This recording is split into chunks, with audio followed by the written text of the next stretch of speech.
Please welcome Mr. Lee Saunders.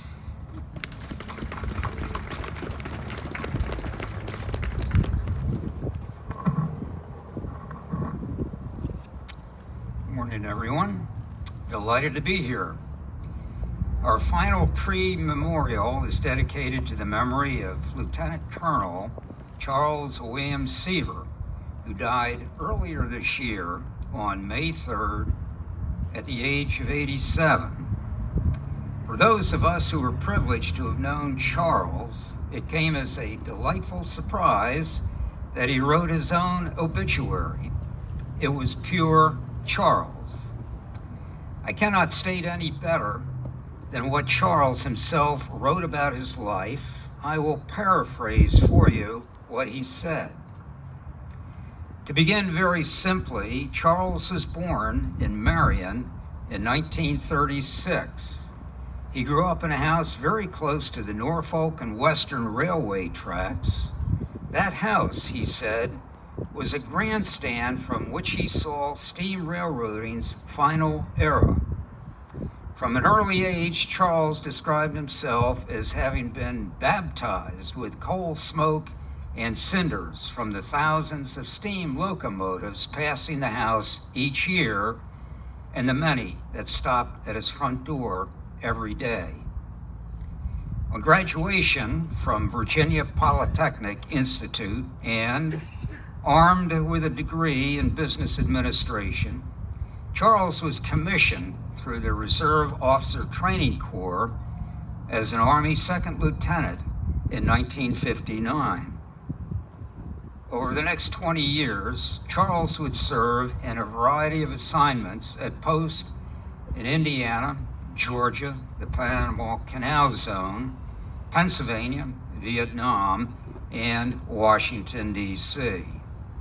For his work at senior staff positions towards the end of his career, Charles mentioned that he was awarded the Legion of Merit.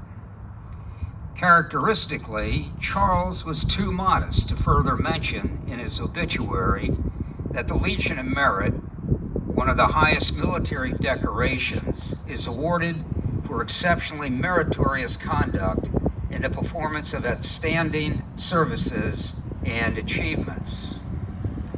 Following his retirement from the Army in 1979 as a lieutenant colonel, Charles Seaver was employed for another 18 years with the Retired Officers Association in Alexandria, Virginia.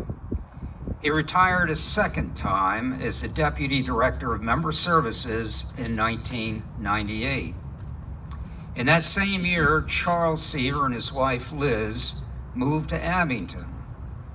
He served as a volunteer with the Virginia Creeper Trail Club, assisting with trail and trestle maintenance, extending 34 miles from Abingdon to White Top Station. He further coordinated the restoration of the Norfolk and Western steam locomotive number 433 at the Abingdon Trailhead and the caboose located in Depot Square. Charles was a member of the Sinking Spring Presbyterian Church. He served as president and secretary-treasurer of the Washington County Historical Society. Last but certainly not least, Charles was a valued member of the Kiwanis Club of Abingdon, helping with Plum Alley Day and other community projects. Please join me in recognizing Mrs. Elizabeth Seaver and her family with a gift of a nut-all oak tree, a gift in memory of Charles William Seaver from his many friends at Kiwanis. Rise, please.